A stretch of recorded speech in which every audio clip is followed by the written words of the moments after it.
Sunday night, the only bar where you won't see a fight. Just sitting down to shoot the shit, from ice cold beers to politics. Plane, train, bus, or in your car, you're always at home at The Real Bar.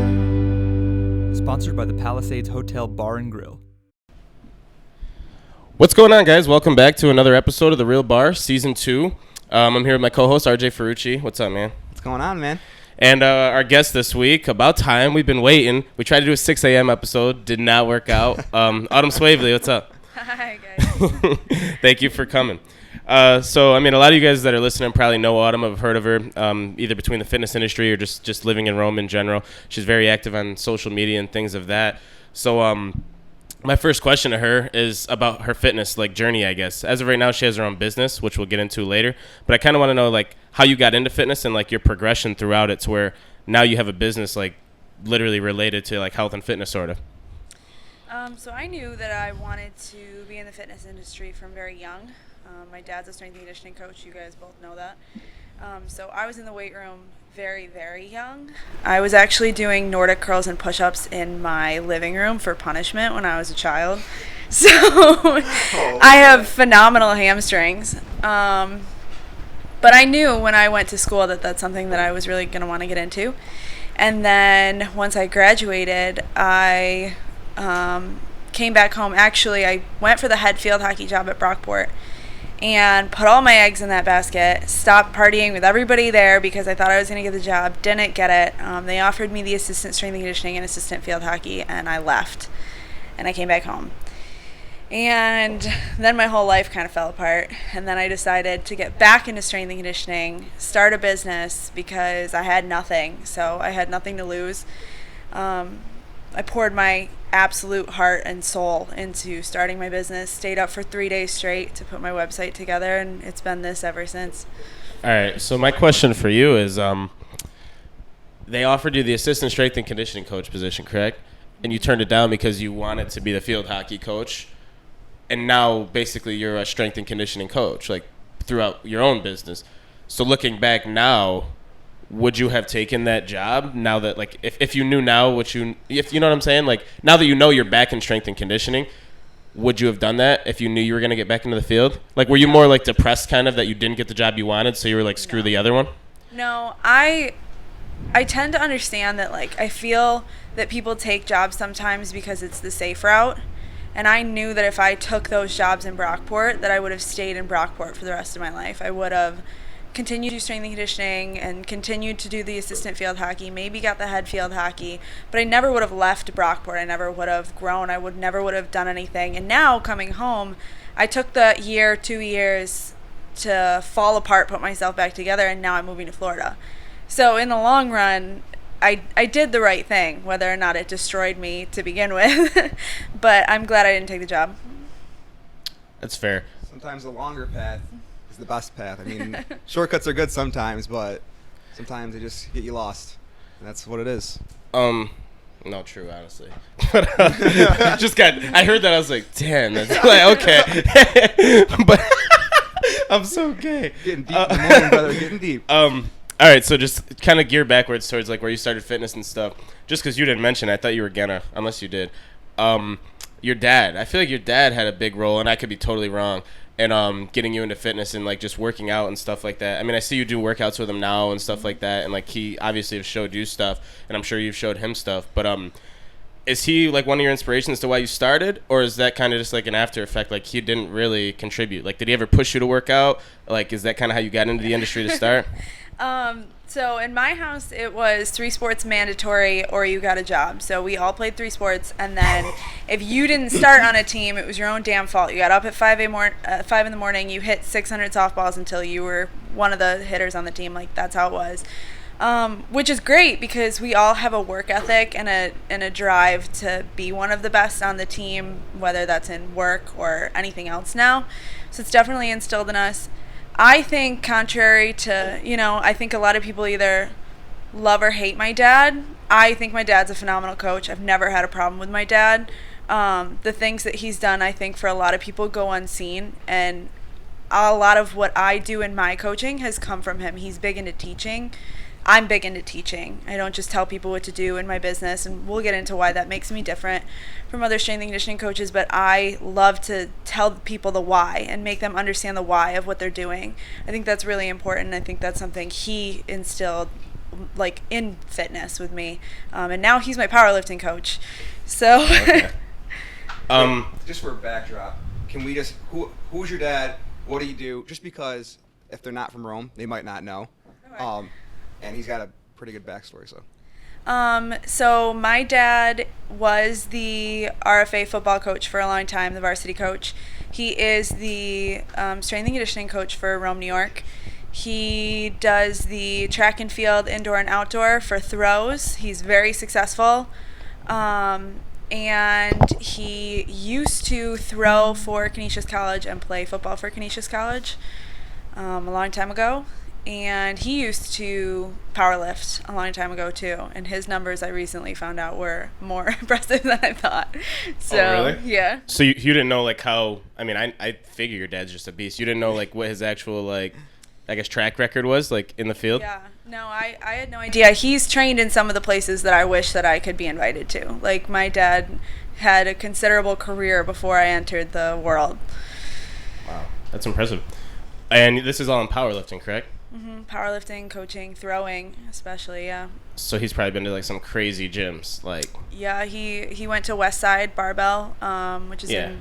Okay. That's like when I first started working out, Westside. I think it's called Westside Barbell for Dummies or something like that. Oh yeah. It's like literally their like mock workout thing, like workout plan for like people who just don't know shit. That's Right. that's literally what it is. That's the first thing I ever did when I started lifting, so I'm very familiar.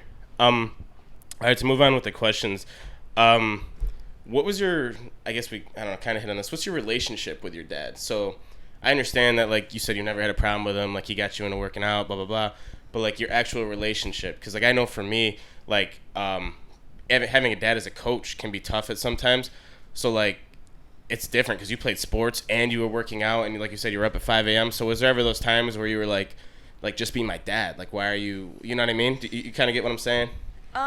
Or has it always just been cool? When I was a lot younger, yes, it was a lot harder, especially because when you take it into the weight room, growing up as a young girl, being in the weight room, I wanted to be out of there before football came in. And he didn't understand where that came from, so he would get really pissed off. Mm-hmm. He'd be like, just finish your shit before you leave. Like, what is wrong with you? And I'd be panicking. Like, I can't be in here when football's in here. I'm 13 years old. Like, they're going to see me. I'm sweaty. Like, get me out of here. Yeah. But he didn't get it. So that was kind of hard growing up. And I think that's where a lot of my coaching comes in, too, is I don't want young girls to have that same feeling of, like, being in that contested space. I want them to know, like, to go in there, to own that space, that being strong is okay. Like, it's totally fine. No one's going to be, like, freaked out that you're like this. So when I was younger, yeah, it was kind of hard because we argued about a lot of that kind of stuff. Mm-hmm. Like, he didn't understand where that came from. But now, no, and especially because I'm also a coach, we kind of co-coach me. So he'll give me kind of my main lifts and stuff, which I hand it over to him because it's very, very hard to coach yourself, especially if you're an athlete that, like, is very hard and likes to analyze everything that you do. It came to a point where I was driving myself insane. Like, I would go into lifts, and then in the middle of my lift, even though I had written something out, I would change it based on the day, based on how I felt, and then I would get annoyed. And so I handed it over to him, basically the bigger parts of it, and him taking that kind of relieved me of a lot of stuff, and then I pick everything else. So we kind of have this really good relationship now where he doesn't, like, tell me what to do. He kind of, like, it's a guidance. So I guess we gotta kind of dive a little bit deeper in that, because you'd asked about the relationship, but I guess I'm more curious about the personal relationship outside of sports, outside of lifting. Like, what does, like, you and your dad hanging out consist of? Is it just like you guys talking about the sports or lifting, or is it like deeper than that and you connect on different things? Oh yeah, my relationship with my dad is one of the coolest people on this planet. Okay. Hands down. Like, when it comes down to anything that happens in my household, in my life, my dad just for some reason knows how to break things down so I one, can't get mad, and two, like, de-stresses it. Like, he has one of those just, like, personalities that when he comes to me and knows that I'm, like, completely on edge, that he'll just he's totally cool. So my dad and I have a great relationship. We do talk about lifting a lot. We do watch a lot of lifting YouTube. He sends me, if my phone goes off, it's either something from Disney World or something lifting related, like every 2 seconds. Constant. He's constantly showing me stuff. But I do something called body tempering, which is a form of body work where I do like myofascial release, and I kind of manipulate the body to kind of reset it and go back to how it's supposed to function. And because of his years in powerlifting, he is one of the most immobile people I've ever met in my whole life. Like, if he sits for too long, then like his shoulder, he can't touch the back of his head. So I do a lot of that kind of work on him. He sends me a lot of that kind of stuff.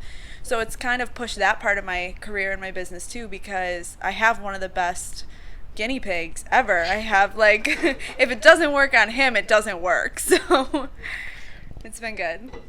Just like a question for myself is, why did you choose, I guess, strength or powerlifting? Like, that's always the big question. I mean, when you're into lifting, like some people just go to be healthy, right. But like when you choose a path, like there's usually bodybuilding, strength and conditioning, and then powerlifting. I kind of put them in 3 different brackets. I don't know if you do. You honestly know more than me. Why did you choose to be, I guess, in general, the word strong? Like, why not be aesthetic or look good? Like, you look good. That's not what I'm saying. let's clear the air. Why don't you look good?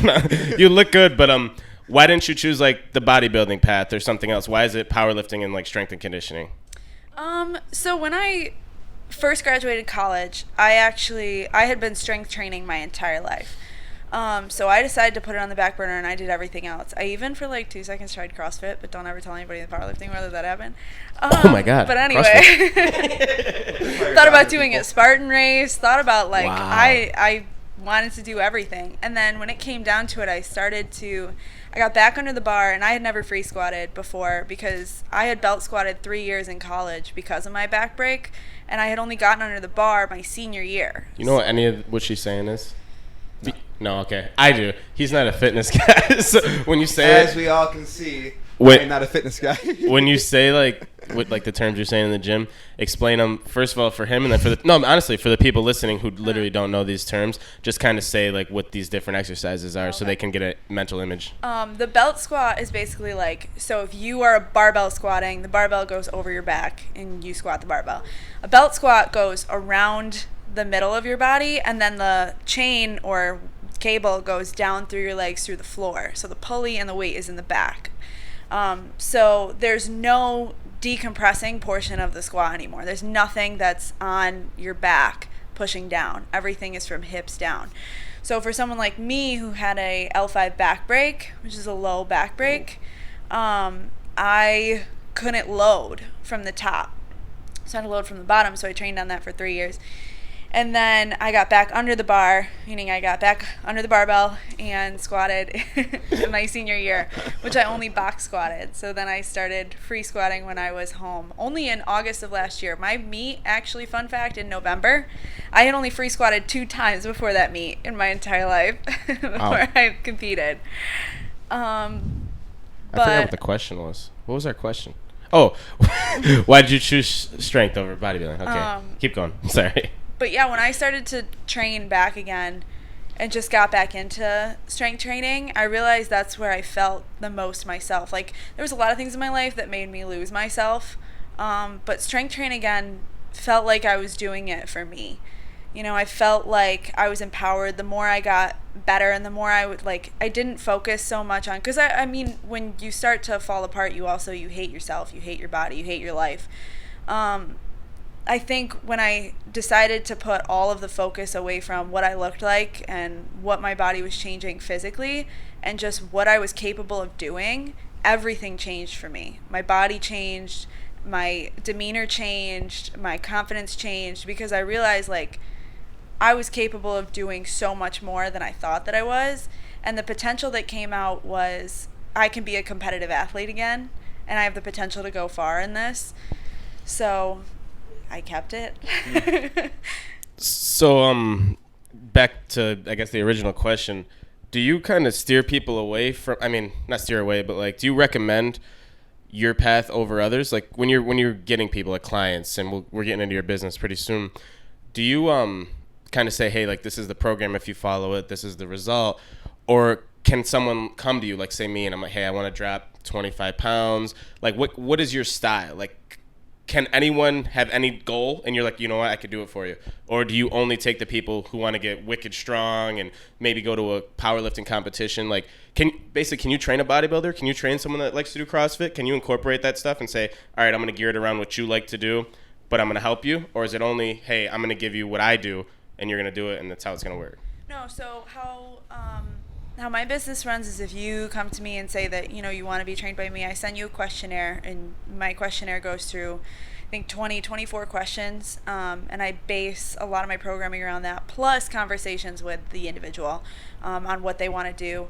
I do always encourage, there is strength training base in everything that I do, but my basis behind that is not the fact that I want everybody to be strong as fuck. It's the basis that people are not strong enough functionally in their life. So I go at it less as a power lifter and more as a full-on strength and conditioning coach of, if I see you and I see that, you know, you're having low back pain, yes, I'm going to put a shit ton of strength and conditioning stuff or strength training into, say, your hamstrings. You're going to have a lot of hamstring stuff because I see you're pulled forward, or things coming from that perspective. So I do give people the heads up that, hey, I know you're trying to lose weight, and I'm not trying to tell you I'm going to put a ton of mass on you, but I might have to put mass on this part of your body because you have these discrepancies. I might have to strengthen this part of your body because this is what's causing you pain. So I do take everybody's goals into account, and I will push them toward their goals, but I'm also going to push mine in there because I'm trying to push you closer to the longevity of your goals, and not so much that before and after 8-week period. Okay, so I don't know how to ask this. So, I mean, I saw on your Instagram, and this had to be a while ago. I creep on everyone that comes on here. I saw on your Instagram, I want to say, there was like these 3 days or maybe 2 days where you were like working crazy hours, and you were like, I'm up till midnight, I'm getting these like strength plans out or something. And I mean, you probably kind of know what I'm talking about, but you were just trying to get these, I think, like 3 workout plans out or something along those lines. And one of the posts said something about you're not doing individual workout plans. It said they were like, I could be wrong, so please correct me. I don't want to put out false information. But I could have swore the way I read it said that they were just 3 like generic plans, not individualized. You know what I'm talking about, or did I just make that up? This was a while ago. I've definitely gone through phases in my business. When I first started, I did, and I talk about this, I have one blog post that it's your fitness influencer is a lie or something like that. And I did try to follow a couple of the business plans that a lot of like social media and business social media and all these things push out, which was that 8-week plan, which was get people to be involved with a 8-week plan, get them to do this. If you can push out programs that you don't have to do so much work on, you can make more money and stuff like that. But as I started to go through those phases and try those things, it felt so ingenuine to me, and it doesn't align with any of the philosophies I have as a coach. So regardless of whether or not I could probably be making more money online, I can't in my heart put that kind of stuff out there. So if at one point I was pushing programs that weren't individualized, well, there's 2 reasons. One is it could have been that, and 2 is I have done sport programs in the past. So I do have one that used to be on my site called Foundations, which is one that coaches can use. So if you were coaching like a youth soccer team, like a youth girl soccer team or something, and you wanted to put together a strength training program, you didn't know really what to put together, you wanted to give them a packet, you could buy that, copy it, give it to your whole team, and that would be their training. And it had everything included from the lifting program all the way up through the exercise cues and any contact information for me. And that was basically aimed toward coaches who didn't know what direction to give, like younger kids who they wanted to push into strength training. So that kind of covered a lot of deficiencies that younger kids have. But other than that, anyone coming to me does not get a cookie cutter program. All right, yeah. Just so you know, that question wasn't like to roast you. No. I literally saw Roast that. me. We're fine. I felt awkward when you were answering it. I was like, I wasn't trying to come at you. No. But I just want to make sure we got the information out there. So next, since we've been beating around the bush about it the whole time, let's get into your business. So can I say the old name of it, or do you not want that out there? All right, so when I was introduced to it, or at least like kind of started seeing it on Instagram and stuff like that, it was called Brick Shit House, and like the motto was kind of like build your body like a brick shit house sort of thing. And now, I mean, it's been almost a year, or am I wrong? It's been a good amount of time. Yeah, I officially incorporated February 14th of 2018. That's when you first started with Brick Shit House. Yep. Okay, so it's been a long time. Yeah, a little over a year. So and now the new name, please tell me I get this right, is Brick House Body Works. And I just think it's impressive, and that's like the main reason I wanted to have you on. I mean, we've already had a lot of good conversations in the short time we've been here, but anyone that does their own like business or brand or anything, I don't care if it's health, fitness, gambling, drink it, whatever it's about, I just think it's cool because like no one does that, like just their own thing sort of thing. Yeah. So not even the fitness side I don't want you to talk about right now. Just talk about like what it's like to run your own business, why you started it, like just how hard it is to do what you're doing, because it's really impressive just how active you are on all social media. No, I'm being honest. It really is, especially for me and him who just started something like this, which is a brand or a business. Like seeing you just grinding your ass off is cool to see. So just talk about why you started it, what it is, and like how hard it is to do what you're doing. Brag a little bit. Plug yourself here. So when I decided I wanted to go into business, it was actually after a horrible breakup with someone who I thought was going to be the love of my life. And I fell down pretty much a rabbit hole of hell for months. I drove down 14 hours straight to South Carolina to get my body tempering certification. Got back in the car, drove back in like a 48-hour period. Stayed up for 3 days after that and started my website. Got that off. And the thing is, looking back on that stuff, the funny thing is like, I poured everything I had into that thinking like, oh my God, like in 2 weeks, everyone's going to love this. And so like for 3 days straight, I stay up for this site and I put it out thinking like, I'm going to have so many hits and everyone's going to be like, yes, this is great.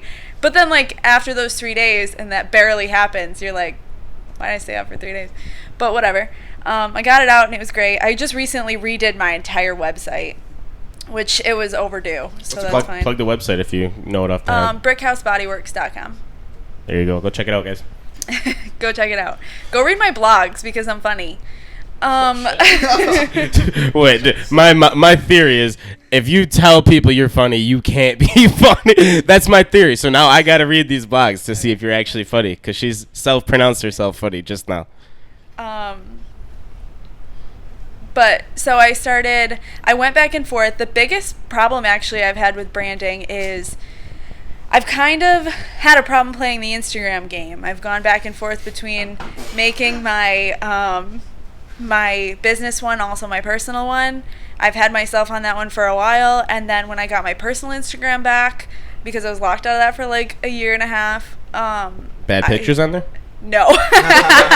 No, when I got a new phone, it wouldn't let me back into my Instagram, so I like emailed Instagram for like 6 times, and then when I logged on my laptop one day, it let me back in.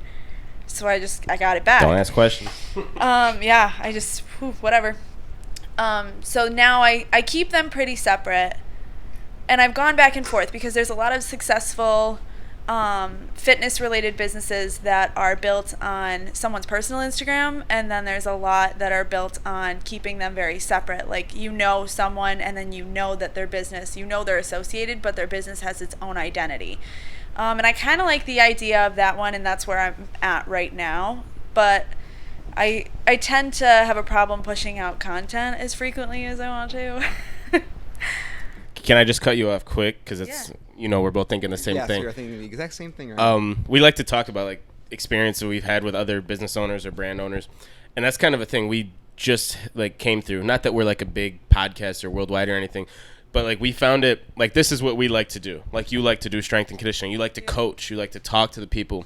I'm sure, like, I'm talking for you, but I'm sure that's what you like to do. Yes. We like to talk and drink and conversate, and, like, that's what we do. The social media posting is, like, it really turns into, like, the tedious, like, annoying phase of it. Like, so we just recently Should I say her name? Oh, yeah. Yeah. Plug So we just recently, we had her on our podcast. We hired Jasmine Milner to handle all of our social media, and she's been killing it, honestly, recently.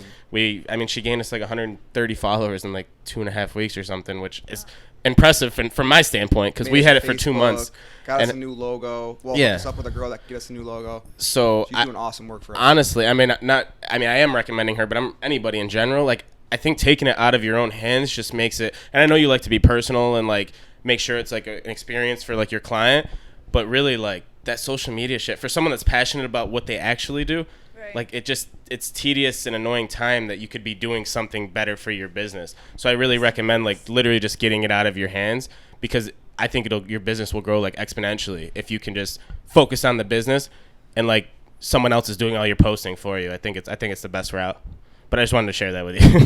And the thing is that there's people that like to do social media, that they do marketing, they do all this stuff. So that's why leave that to them. Your specialty is bodybuilding, so that's all you should focus on. Right. You get someone that does social media, then you have all this time to build your plans, individualize things. Getting Jasmine has gave us so much more time to discuss content rather than, we got to add people on Instagram. We got to get our followers up, blah, blah, blah, blah. Yeah. So it just helps. Do you worry? The only thing that has stopped me from doing something like that is I worry sometimes that because I have a business built around something outside of social media, like you guys are trying to grow your following because you want people to listen to your podcast and do things like that. If my content is based around like videos or it's based around like informational things, how do I find someone, like, no offense to Jasmine, I love Jasmine, I think she's great at everything she's doing right now, but to sift through that kind of stuff and know what I'm talking about in any of those things to put up, Well, to kind of answer that, and this is me kind of talking for Jasmine, which I hope it's not wrong, but at least for her, I don't know about other people that do this kind of stuff, like she works with us like very, very closely. So like she has no idea what the hell we do. She does now, but before I was like, yo, handle our social media, we're running a podcast. She was like, got it. I didn't know how in depth she got. Like she knows our business or our brand like almost better than we do. Like she like we gave her idea. We're like, this is what we want to do. This is what we're trying to reach. Like everything about us.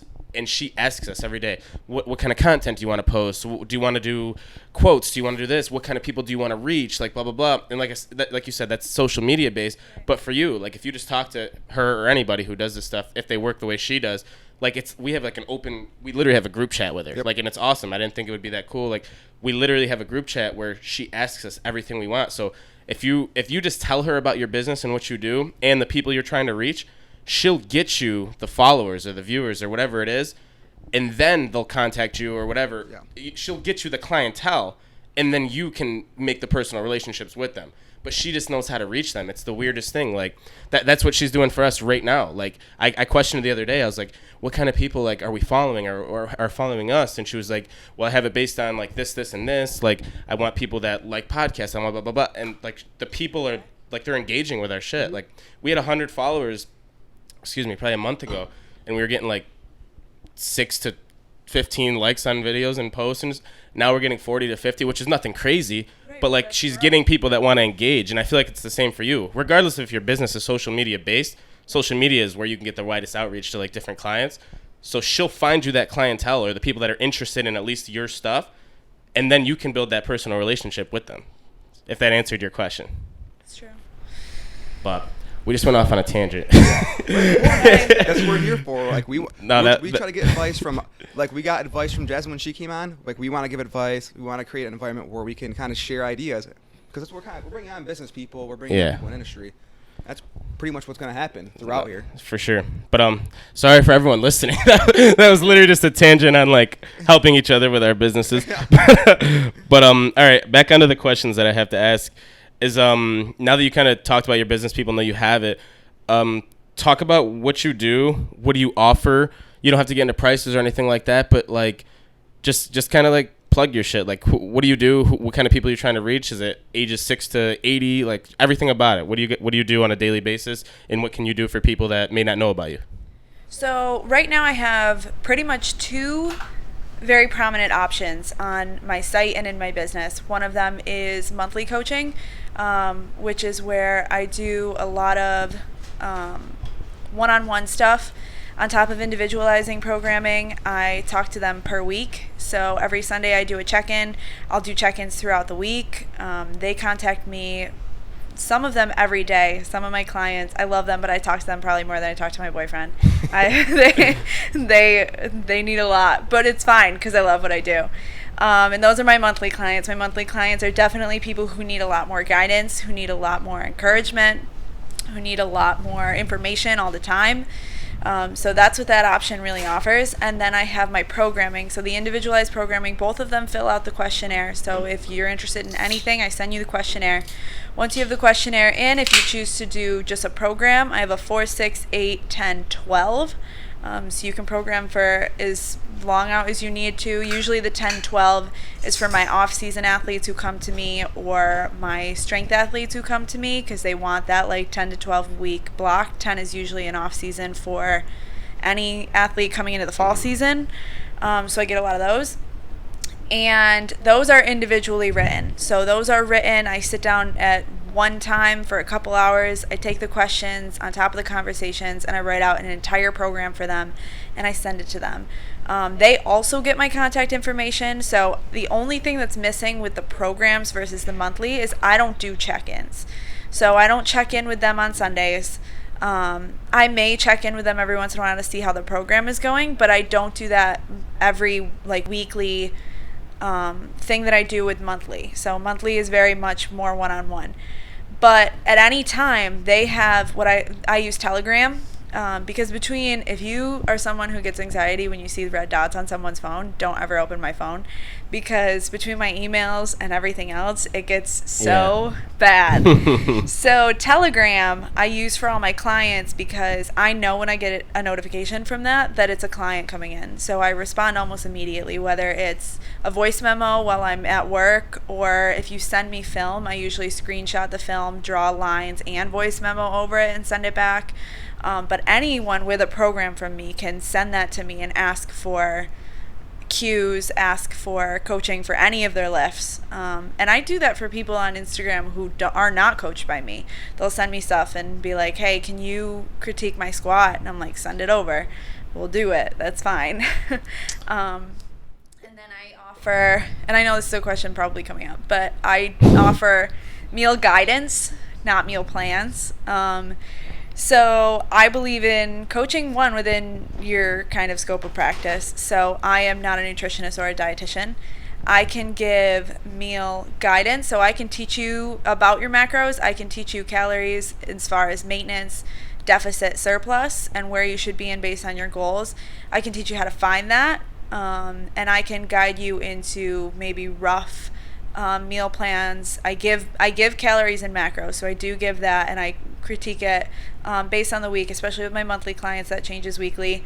But my philosophy along with that and my coaching, as far as the physical part of it, is I don't want people to be dependent on me. I love that you came to me. I love that you paid me to start out, but I don't want you to pay me for the rest of your existence. I want you to be able to, at some point, be on your own and do things on your own without having to come to me anymore. And I actually just was looking at your prices. And I'm not going to plug them on here because I want you to hit on your website. And they are very, very reasonable. Like, if not, I could say cheap, to be honest with you. I would say underpriced for what you're doing. But I want them to go look and plug your website. So I definitely check that out if you're looking for something like that, for sure.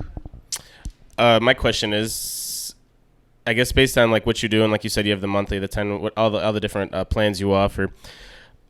How personal do you really keep it? Like, is it based on the client? I know you do your weekly check-ins, and I guess to give this a little context, and I'll be honest, probably a year ago, I paid someone to do like coaching for me. Like I saw myself getting out of shape, still am.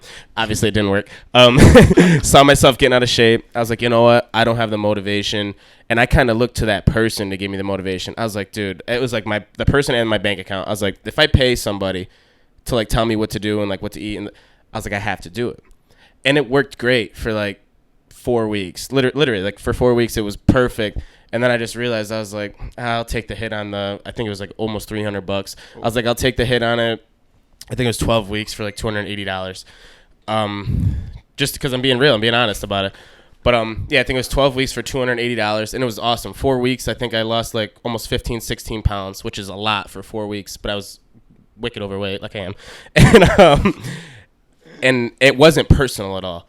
And that's kind of where I fell off. Like, he did the weekly check-ins, but it was just like, send me a picture of you, send me what your new weight is, send me if you hit your macros for the week, did you do all your lifts, and then I'll send you a new plan this week.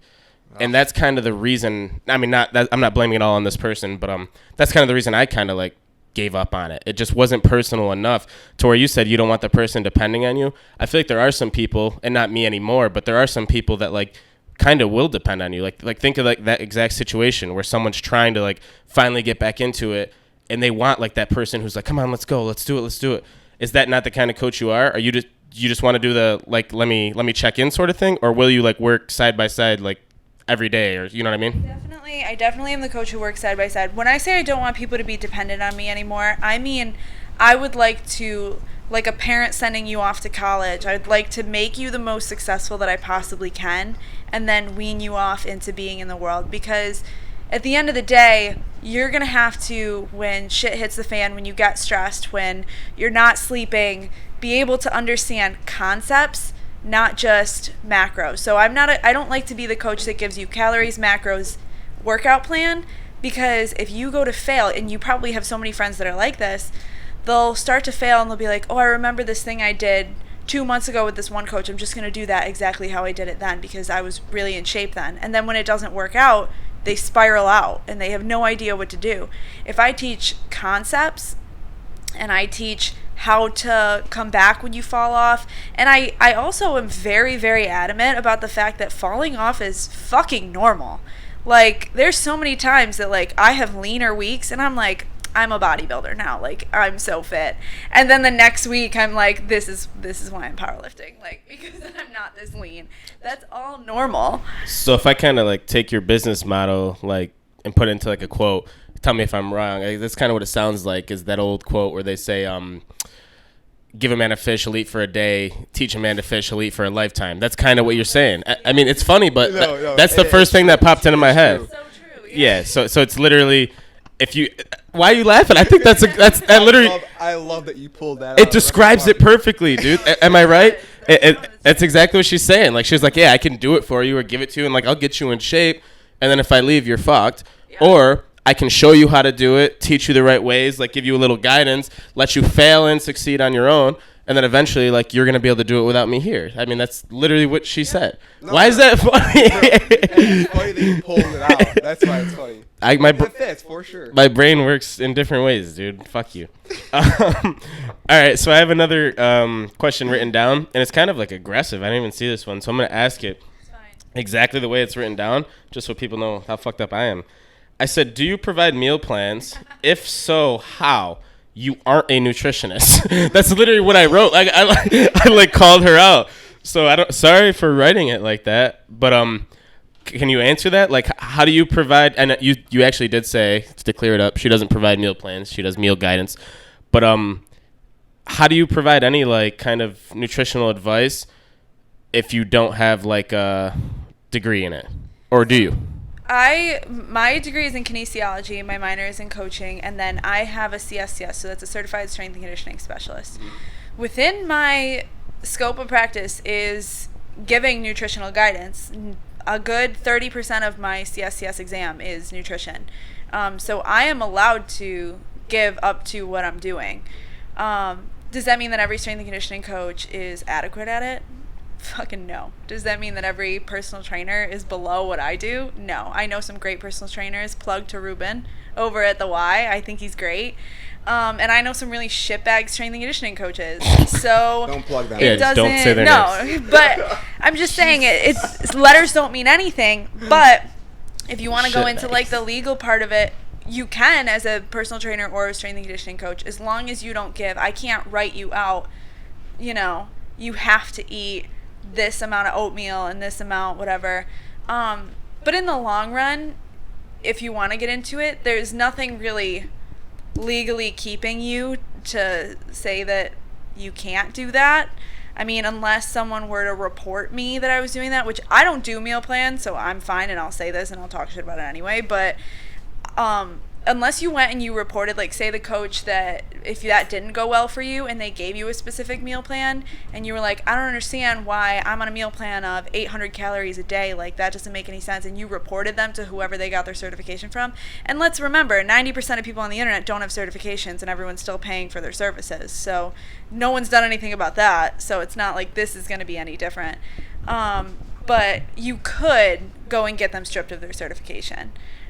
Whether that means anything, not really. I mean, there was just some scandal with, I don't know, some blonde girl on Instagram was like not giving out programs to like 90% of the people who paid for them, and then people reported her and there was this lawsuit and then nothing happened. So Instagram's a weird place. Yeah, it is. So what's to stop me from, if I don't say I have a certification, I go on Instagram, I'm like, you know what, I'm a personal trainer, no certifications, and here's my meal plan: chicken tenders and fries for every meal, milkshakes, no water, only milkshakes to drink. Have you seen some of the crazy health shit that's on the internet? There's one dude who does intermittent fasting, but he'll eat all of his calories in like 20 minutes, and he'll eat like look at this giant ass Pop-Tart, and it's like this big, and eats that, and he's like, this is my, like, intermittent fasting is the way to lose weight. So there's like, I mean, I'm not saying that doesn't work. He looks great. Like, there's so many things, and the crazy thing about the fitness industry is people will go on and they'll be like, this is what works, this is science backed, this is blah blah blah. Like, not to get into conspiracy theories, but 90% of the heart issues that we had like 20 years ago, all of those studies were funded by Kellogg, who was that time releasing more fucking cereal and sugar shit. So let's go back to like what's actually going on with the fitness industry. Everything is per person. It's very individual. It's very, you have to have a base philosophy as a coach. You have to have things that you incorporate into that base philosophy. You have to constantly keep learning, and you have to question absolutely fucking everything. So yeah, you could go online and you could tell everybody that you're only letting everyone eat chicken tenders, and someone's going to be successful at it. One person's going to be fucking successful, and you're going to go viral, and you're going to be really successful, and I hope you are, but Don't give me any ideas. there isn't anything that tells you you can or can't. We all follow people on Instagram who have probably fake letters next to their name. It's fine. Damn, I feel like she like, feels some type of way about this. I've been waiting to come on here to, literally, I've been waiting to come on here to rip these fuckers to shreds. Like, she's getting aggressive in the chair. All right, hopping back on track, skipping to the next question is, because I still do want to talk more about your business. We've talked about how long you've had it, so we'll skip that. Just February, forgot the date, but 2018 is when it started. 2/14. And then 14. And then when's Valentine's Day? 2/14. Oh shit! Wait, so you started your business on Valentine's Day? So was that? Oh, is that the reason, or is it? I thought it was in spite of your ex-boyfriend that you broke up with. No, because I poured my soul into my business, so that's on Valentine's Day. That's for Valentine's Day. Why would she? I would have said that off the rip. That's sweet. That's smart. It actually is. Start your business on Valentine's Day because it's the love of your life. Yeah. Because, I mean, That's fucking dope. On Valentine's Day, you can celebrate like the anniversary of your business. Yeah. Wow. Ah. That's crazy. I didn't even know the date of Valentine's Day. Food for thought. At least I brought it up. But all right. So something another, and I don't want to get off on another tangent like we did, but it's more of a selfish question for us.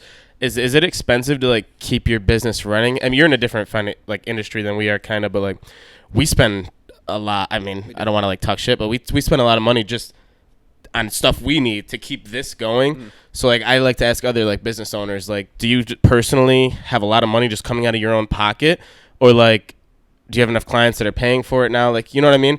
Like, is it a lot of out of pocket costs to start like the kind of business you're doing, like between logos and branding and stuff like that? It goes up and down. So to start, yeah, there was a lot, especially because I thought body tempering was going to take off much more than it did. So I have about $2,000 worth of steel rolls at my house, but I'm taking them to Florida, and the demographic there hopefully will be better, but that was a lot.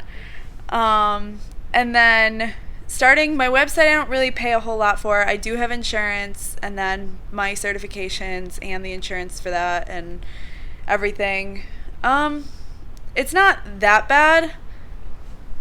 I feel like at this point I'm profitable. I've been profitable for 8 months on my business, which is unheard of in a first year. So not that I'm not going to sit here and say like I'm making like $7,000 a month on my business, because that's not true, but I'm profitable. So I definitely make more money than I have to spend on my business per month. But the only issue I think I have is, one, I haven't been able to kind of solidify a facility that I've been in. The Y has been the closest that I've been to that. If I can get more in-person clients, I think my content would be better, and also I would have more in-person clients, which is what I ideally love to do. I'd like online coaching, but I'm very hands-on. And then I think that's it. I don't remember the question. If it's I don't spend a whole lot of money. Plus I'm changing my business a lot because I'm leaving. So a lot of my in-person clients went away, so that's obviously a dig to my profits. But then I just did a t-shirt sale, so then it went back up. And then I've actually sold more programs in the last month than I have in the last couple months, so that went up. So it's in waves. Yeah, I saw those T-shirts on Instagram. I forgot who was wearing it. Some kid I see at the Y all the time. Some blonde kid. Who was that? You know what I'm talking about? Cody Pitcher. There we go. Those shirts were pretty cool. You did a sale on them? Was that like a pop-up kind of sale? I did a pre-order, so they actually went out yesterday for the pre-order, and then I have I gotta see what I have extra. Pre-order smart, because then you don't have them sitting there. Oh yeah, I have to move in 5 weeks. I didn't want to drop that money on t-shirts and have them just there. Yeah. So is there anywhere right now where people can go get those, or is the sale over? Do you still have merchandise or anything like that? I mean, I know you plugged your website. If they contact me, I do have extra. I just have to see, because I just got them out yesterday. I have to see what I do have extra. And then I do have blank ones that I ordered extra because I didn't know. This is the only one I think I'm going to be doing with just my regular logo. In the future, I want to do one that's fun, like something that I say on my Instagram all the time or something. I haven't figured it out yet. But I kept those blank just in case I wanted to use them as extra for this one, or I wanted to save them for the next one. So if people do contact me and they want a t-shirt, I have enough extra where I can get it done. Cool. And they're $20 if anyone wanted to know. They're 20. How they contact? Instagram probably. Instagram DMs. Okay. $20 for Brickhouse Body Works t-shirts.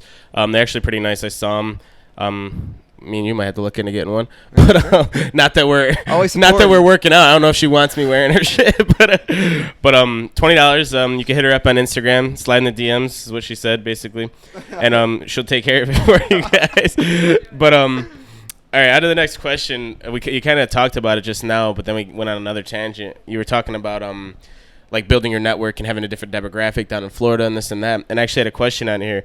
I wanted you to talk about your networking and stuff, because when I was in college, I went to school for kinesiology, if you didn't know. And a big thing for me was I'm gonna personal train, blah blah blah. That was 3 years ago. And the biggest thing was literally networking, knowing people, talking, having that personal connection. So how do you go about that? I mean, I know now with your business, you have social media, but do you do not door to door, but do you know what I mean? Do you try to build connections when you're in the gym with people, or do you just go in, pop the headphones in? Do you know what I mean? How do you promote yourself in person, or do you try to steer away from that?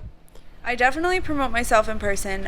When it comes to my own lifting, I don't necessarily do that, because my own lifting I actually see as a different form of marketing.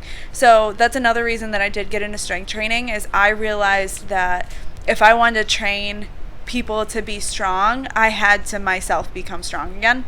So I was only going to do powerlifting kind of recreationally until I decided I'm a competitive athlete and I can't do anything recreationally. So now I'm super into competing again.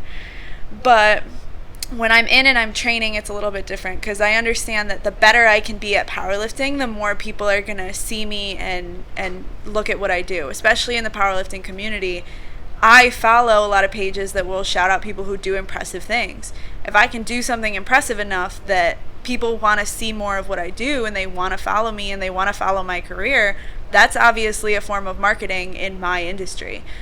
So when I'm training, I'm not promoting because I have to understand the long run of that. I have to really focus on becoming as best as I can in that field. But when I'm training other people, I'm constantly training, and that goes back to me and my love of teaching, is if anyone's relatively near me and when I'm coaching other people, they're involved. You're near me and you're doing things, you want to be included, you're included now. So that's kind of my form of promoting, is I don't turn away people just because like these are the people that I'm supposed to be coaching and these are people in the room. Like, come join me. I'm very inclusive to everybody. I want you guys to learn something from me today, so when you go and do something, now you're like, shit, like, I wish she was here to teach me this. And then I'm like, you can. And then you just get that call. Invite me. I mean, that's the best form of advertisement, showing that you can do it. Yeah. Not just saying it. I don't know where this came from, but I think I caught back on. Did you see, what is it, like number 11 on there? Yeah, I saw that. I don't know what you're talking What the fuck is it? I mean, I'm going to do it. Is it 11? Yeah. I mean, I'm just going to go for it and wing it, but I must have had something in my head when I typed that 4 weeks ago. So you saw the questions. I don't know if I talked to it about you, but I have, for another question, I had an Instagram segment I wanted to do where I said I was going to question you about your Instagram. I don't really remember what I was going to question, but I've been scrolling. That's why I was ignoring you. Not ignoring, but like doing something else. I mean, I do have a couple questions now that I'm on it. Have you seen her Instagram? Yes. All right. So, Well, not a new one, I don't think. So for anyone who doesn't know, I'll plug her stuff. I am Swaves. That's your personal Instagram, correct? All right. And then at Brickhouse Bodyworks is her business. So I'm on her personal right now. You post, I wouldn't say a lot, but like a decent amount of like, I don't know how to say this. Like, I don't know. Like, I have a girlfriend. Like, provocative photos. Yeah. Is it to show off your body for your brand? So for a while, is that a weird way to ask that? It's not weird. Because I really wanted to make that like clean. I didn't know how to ask that. No, that's fine. So for a while, I wouldn't. Oh wait, I can't hear you. You're good now. Good. Yeah. For a while, I wouldn't put my body on my Instagram really at all. In the beginning of strength training, I still wasn't totally okay with where I was. I was taking videos for clients and not sending them. Like, I would send them videos of other people because I just didn't like the way that I looked on anything. And then it became a time where I was like, you're not getting business and you're not getting clients because who the fuck wants to be coached by someone they don't even know what they look like? So then it became a point where I started to post things, and then I experiment with playing the Instagram game. Let's see how much content I can get if I post my ass on Instagram. Like, wow. I'm being real. How many people are going to fucking say it? And so, yeah, I post a little bit of shit that's kind of like going to get people going and going to get people coming to my page. And then, you know, I go back and I say, like, did that feel genuine? Did this feel like something I was okay posting? Do I feel this way because I'm giving a fuck what anybody else has to say about me posting this? Or am I just posting this because that's what I felt like posting that day? So it's kind of been this, like, self-reflection of where I've wanted my Instagram to go. So in the beginning, like, I felt like I was trying too hard and doing that kind of stuff. Now I just post whatever. I post my body because I've worked pretty hard at it, and also I am a power lifter, and I want to show other, like, females who are getting into powerlifting that, like, you don't have to look the way stereotypically people think powerlifters look. I happen to think I'm semi-aesthetic for someone who's powerlifting, and that's, I think, where powerlifting is going, that we don't have to, like, eat big, get big anymore. People are like, oh, you can be leaner and be a decent, strong person. So I do it for that. I do it so people see me. I do it so other girls who maybe have a problem posting their body can feel a little bit better about it. Now, I'm not going to sit here and throw my ass on the gram and then put some, like, nice quote underneath it and pretend like I didn't throw my ass on the gram. Like, I threw my ass on the gram. We'll acknowledge it. Like, I'm not going to be not going to throw over it. But She said I throw my ass on the gram. Maybe, we could get our followers up. We start throwing our asses on the gram. We lose all of our followers. We put our asses on the 100%. She said I throw my ass. So if you guys want to check out her shit, she throws her ass on the gram. She does have a boyfriend, everybody. But clickbait. No. No, but no, seriously. I am Swaves is her personal, and Brickhouse Bodyworks is for the company. I really don't know where that question came from. I don't even know if that's what it was supposed to be about. But no one you I had it written down. Was that. You think it was? Yeah. Then we'll roll with it. I mean, that's the first thing I thought when I opened her Instagram. I was like, it's got to be about these. So I just asked it. But all right, back on topic. So, do you find it? I mean, I know you're moving to Florida, so this might already answer the question. Do you find it hard to like build a brand around the small like community, like especially Rome, like just in general, but Utica, Rome area? Do you find it hard to like promote your stuff and like reach a larger amount of people around here? And is that why you're moving? I mean, you know what I'm saying? I think it's very two-parted for me. I think part of it is that I grew up here, so people already either have an opinion of me or my family. So I think that is partial to kind of if people would get involved with me or not. And the other thing is, growing up here, I kind of have a bad taste about this place. So it's hard to continue to try and push and grow in a place that you never feel like you want to stay. You know, that really, it makes a difference because I'm less motivated sometimes to do things because I'm like, I don't want to stay here. And then the other part of it is, yes, I think we have a pretty horrible culture in Rome, to be honest, of people who want things to be, and this is, yes, it's everywhere, so I hate this argument of people being like, this is everywhere, and everywhere you go there's going to be people like this, because we've all been other places. We all know when we come home to Rome that this is a little bit different. Like, let's not beat around it and pretend like it's okay because we're all staying here right now. It's, everyone wants things to be given to them. Everybody wants things to either be, like, I've had parents who've told me, they want my $40 a month program to be 4 weeks for their kids, and they want to be able to drop them off to me 3 times a week on my own time. You're going to pay me less than kids in China making Nike shoes are getting? Like, what do you mean? What am I going to make for that? So it's just, and it's also, I think everybody, there's not a growth, there's not a surrounding culture around growth. There's little projects that are popping up. I think what the Y is about to do is going to be great. But you can't just plant a $2 million facility somewhere and expect people to come in. Like, we're not ants. You can't just put a piece of bread on the ground and all of a sudden people are going to come. Like, you have to change the culture of this place. And this place is either old Rome where people don't want to change, and then there's this young group like you guys, like Jasmine, like what Jasmine does on Sundays with that whole group she puts together, the creatives. I think that's great. People like me. But then if that older group doesn't want to create opportunities for people like me to stay here, I can't create those opportunities myself in a dying place. I have to leave. So I think that this is a very, very hard place. And the fact that I've been profitable around this place is actually really validating and kind of comforting to me, going into a place where they're going to be fit kind of year round. I gotta play Mason's role here, devil's advocate, because you love playing this role. That's the only role to play.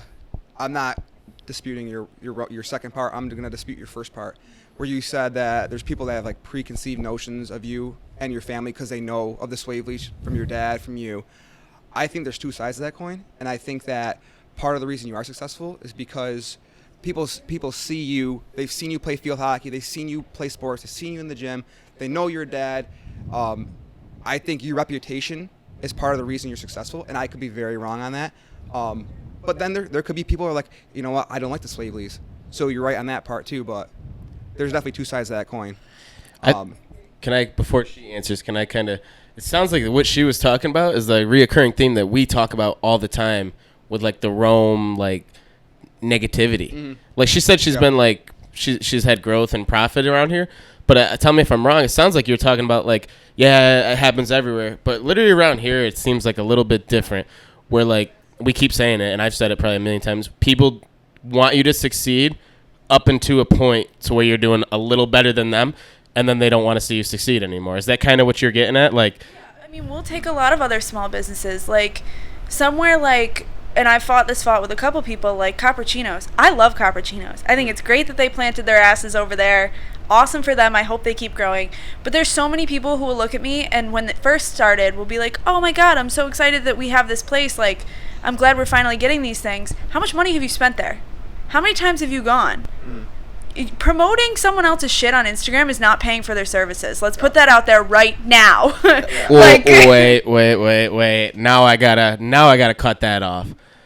I think, and I'm not arguing. I just gotta play this role. I think promoting stuff on Instagram is paying for someone's services in today's day and age. And I like this. I like the back and forth debate.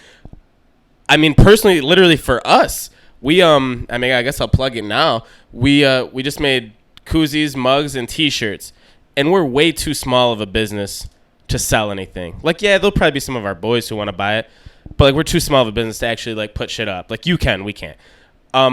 Literally, we were gonna give them out and have people post them and like tag them to get us like more views and followers and stuff like that. So I think for a place like Cappuccino's, like someone going and like taking a picture in front of it or just tagging them. In today's day and age, social media following drives like a company. So like, yeah, it might not directly pay for it. Like me tagging Brick House Body Works isn't buying a T-shirt from you, but me tagging you might get you 20 followers and 3 of them might buy a T-shirt that I didn't. So that's kind of, I want to go back and forth on that. So I really think posting it can do better. Because you guys... It didn't pick you up. Say that again. I think it's situational. So if you guys were giving stuff out and you were having people post it, that's a marketing strategy, which is completely different. So like if I were to give out T-shirts or if I were to tell people like, please post my T-shirt, please post my program or like stuff like that, that's different. But I think especially in the case of something like Cappuccinos, which also their demographic is they're already a facility that's planted here. You know, they're not like a social media, like we're based on how many people can we reach with our services. There, you have to physically go and you have to go and sit in their place. So if they're not getting actual money like through their day, then those posts, they don't mean anything, especially if you're someone who's visiting, who's there, who sends it out to your 100,000 subscribers or whatever, and you're from Canada. How many of your people are local enough to come over and go to something like that? I don't think that I don't equate that. I think it's helpful, but I don't equate it to being something that's... I guess my counter to that, and like I said, I'm just doing this for the sake of a debate, is like hashtags and tags and stuff like that. So I mean, yeah, maybe like the older folks and stuff like that, like they're not gonna figure it out. They don't know how to do it. But so it's like you said, maybe they're from Canada, maybe they're from any other country, and they have no idea what Cappuccinos is. They're here to visit some family or something from Rome. But if they're younger, like our generation, a new thing is, and I know everyone's not doing this, is when you get to a new place and you're like, hey, let's go get something to eat. Let's go get a cup of coffee. You just pull up Instagram and check tags, like coffee shop, type it in, and check things that people have tagged, and that shows you like cool spots. So like I'm literally not arguing that I think one is better than the other, but I'm saying I do think posting or tagging or stuff like that literally can bring you the actual dollar. Because what you kind of said is like Cappuccinos is here. It's physically here. You have to go there, which I understand, but it depends if you're thinking short term or long. If I put a post up right now, they're not going to get $40. No chance. But if I put a post up right now, maybe in 2 to 3 weeks, people are going to be like, oh, shit, remember that post that TheRealBar did about the Cappuccino? Let's go check that shit out. So I think, like you said, it definitely is situational, but I do think with our newer generation coming up, the younger people, it's going to be a lot more reliant, whether you're a physical place or based on social media. It's going to rely a lot more on checking your social media, and people are going to want to do that. Like small businesses like here, like the Palisades, they get like benefit from people tagging them. Like, yeah, if I tag them, no one's here drinking a beer, but they might in 3 weeks. You know what I mean? So it depends if you're thinking of short-term or long-term, like turnaround time. You get what I'm saying? Yeah. Do you agree, or you still don't? You're not on the same page. We don't have to agree. I have apples and oranges here. You're talking social media is really good for what we're doing, what you're doing. No, I think for anybody that's what I'm arguing. I can't hear you. You're talking like it's just us three. Yeah, I am too. I always do. We're talking at the bar. You need cash in the door, and that's what you're saying. You need cash in the door. Yeah. And if you get 30 shares on Instagram and one person comes in, there's no there's no benefit to that because 30 shares to one person walking in the door and spending money doesn't really help the cause. It relates back to the question, though, too, is like, I think if we're talking especially for Rome, for local, then I think that there's a lot of people that share something like cappuccinos and then don't go. Or a lot of people will say, like, their shit is priced too high when they're a local business that's locally sourcing pretty much everything they're doing, which, if you know me, is important to me because I'm a small business, so I support a lot of small businesses. But it's things like that that I think people don't want to pay for. They're appreciative of it, but not appreciative enough to keep it around. Yeah. I feel that. I mean, there's a lot of different ways to look at it. There really is. Oh yeah, I wasn't. Yeah, I don't argue. I just like to get both sides of the story. Get the sides out, and then you let people decide on their own. That's exactly. Yeah. All right, let's skip this one and go to the next. We're kind of wrapping it up here. So these questions. If you've listened, you probably know what questions are coming.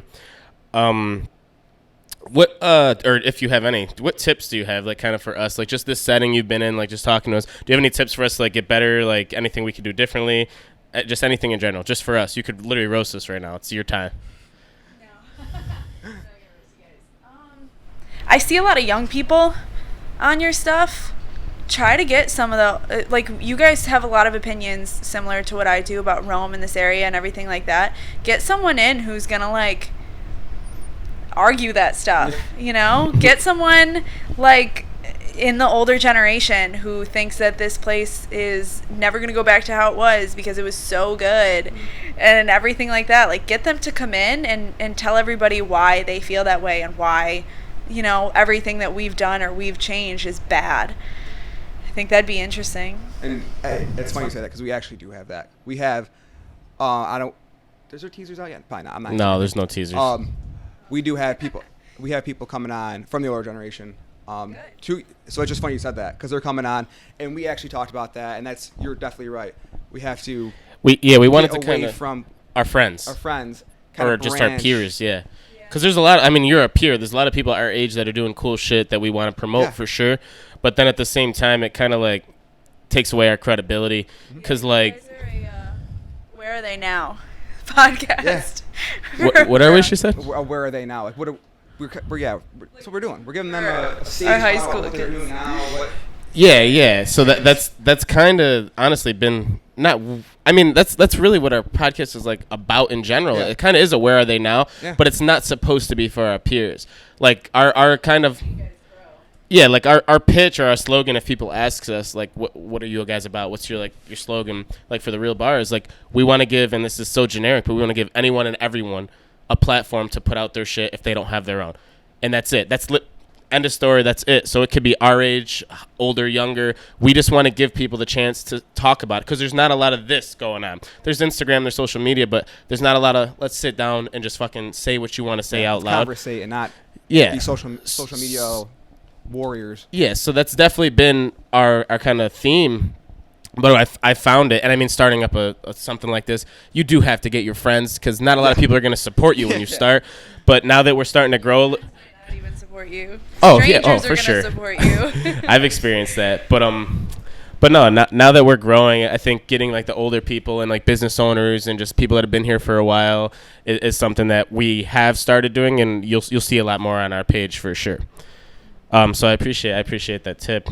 But next is this? I mean, I know I've asked you before if you listen. Is this a podcast you could honestly listen to weekly? Do you choose what episodes you want to hear based on the person's name? Like, I kind of like to get like our demographic and like see if people are actively listening or if they just tune in every once in a while. So like, kind of what's your view on this podcast as far as I could turn this on and listen to it, or I'll pop in every once in a while if I'm bored. I do listen to it. I have been selective based on not just who is on, but like what the topic might be. Because some of the stuff I know and they're great people, but I don't give a shit what they're doing. I'll be honest. That could be anything. Or you don't care what they're talking about.